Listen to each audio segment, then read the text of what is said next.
Hi everyone, this is what I ate in a day, day 2. ঘুম থেকে উঠে ভোরবেলা হাঁটতে চলে গিয়েছিলাম, সেখান থেকে এসে খেয়ে নিয়েছি এক গ্লাস হালকা গরম জল। অন্যদিন মেথি চিড়ে ভেজানো জল খাই, তবে ভেজানো ছিল না, যার জন্য গরম জল খেয়ে নিয়েছি। দেন ঝটপট স্নান কমপ্লিট করে নিয়ে এখানে চা বসিয়ে দিয়েছি শ্বশুরমশাইয়ের জন্য।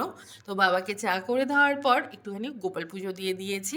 আর সকালে ভেবেছিলাম যে কিছু খাবো না, তো যার জন্য কয়েকটা পেস্তা বাদাম খেয়ে নিয়েছি, কিন্তু মা একটু ঝালমুড়ি মাখিয়েছিল, তো সেখান থেকে অল্প একটু আমিও ঝালমুড়ি খেয়ে নিলাম।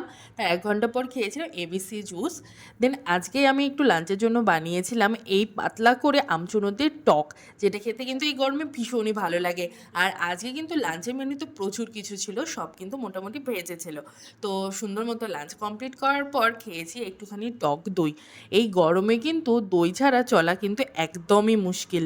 তো দই খাওয়ার পরে সন্ধ্যাবেলায় একটুখানি ক্রেভিংস হচ্ছিল কিছু খাওয়ার জন্য, সেই জন্য একটুখানি পপকর্ন ভেজে নিয়েছি। আর বিকেলের দিকে একটু লস্যি করেছিলাম, তো লস্যি আর পপকর্ন সন্ধ্যাবেলায় খেয়েছি। আর ডিনারে ছিল আজকে রুটি আর মশলা দই ভেন্ডি, যেটা রেসিপি অলরেডি পোস্ট করেছে, অবশ্যই চেক করো। বাই।